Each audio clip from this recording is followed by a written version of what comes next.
here we are 10 years later with a ring, one banner, counting for more, but I want to thank my partner Steve and my other partners for a great run and thank the fans for supporting us. What is this the anniversary of? We had a press conference. Yeah, I had put the deposit down a week before, but it was announced today. It was a public company. The Celtics were traded on the stock exchange. It was the Celtics Limited, Boston Celtics Limited Partnership.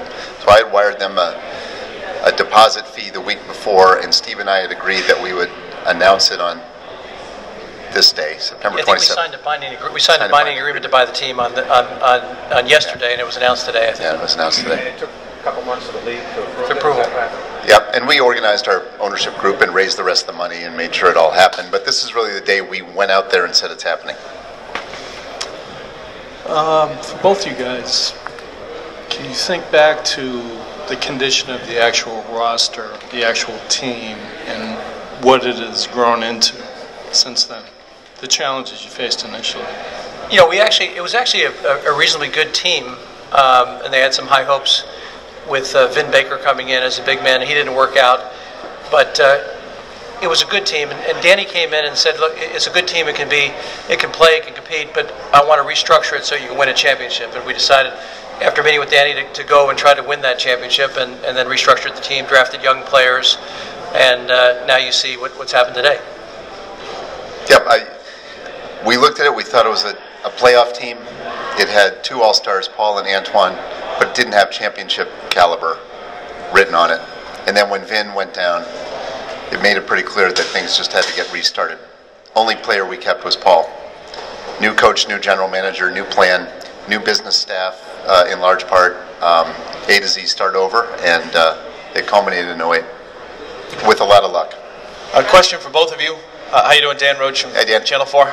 Just what have been the highlights? Obviously, the championship is probably number one, but just along the way, the relationships, the people. What are some of the highlights of being the owners for 10 years?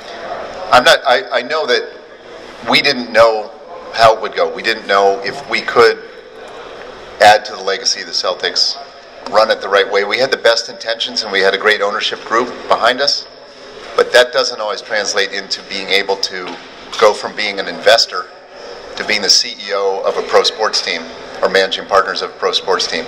We'd been investors, and now we're running a business, and it's a business that's important to millions of people.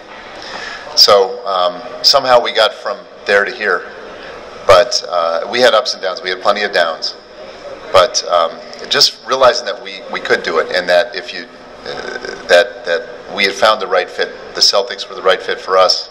This ownership team, we were the first local owner since 1963, and something about it just clicked at the time, and people stuck with us as we rebuilt it.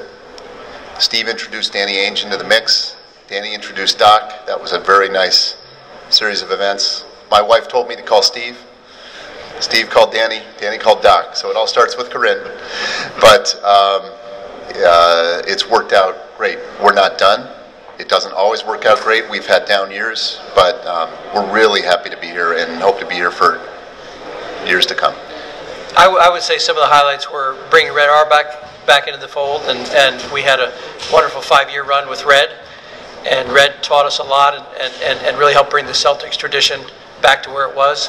Another highlight for me was the MVP for Paul Pierce, who had toiled so long here, not only winning the finals, but Paul getting that MVP trophy, which I thought was a fantastic, punctuation and recognition of his career.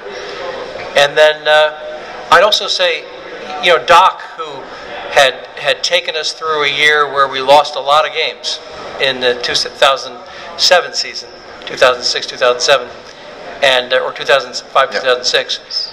And seeing that coach, as you know, that was a rough year, and the roughest position is a coach when you're losing and you're not winning. But he had faith in the talent, he had faith in the program, we had faith in him, and to see him, get that Gatorade poured on him at the championship and win a championship after coming from Orlando, that was a great moment as well. Hey guys, where does it go from here? We're looking right here.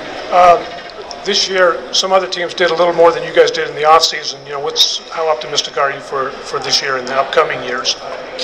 We brought in 9 new guys, and 2 of them being Jeff Green and Chris Wilcox coming back. I think if we had that roster last year, if we had Jeff and Chris for the whole year, and if we had Avery for the whole year, we would have made even some more noise. Having said that, everybody had injuries, obviously, starting with Chicago.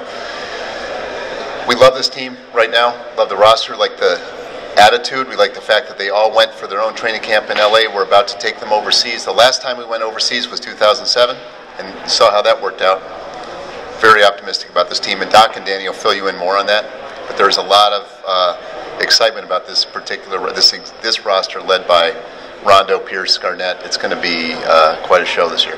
You know, I think that this is the first time we've had such depth in the front court since we've been here. There's six players close to 7 feet tall in the front court, and that upfront depth is very key in this league. And if you look at our roster, I think the hallmark of this team, even as opposed to most of our teams, is really strong depth. 1 through 15, really good players, NBA proven players, and so we're excited about the season. Last question, Cal. But there's so many people that want to ask questions. Stephen Wick, what were the conversations with Danny about bringing Kevin back? Was that a quick conversation, pretty much a no-brainer for you guys? Yes, it was absolute no-brainer. It was a very short conversation. We were just really hoping Kevin would want to come back and finish out his career here.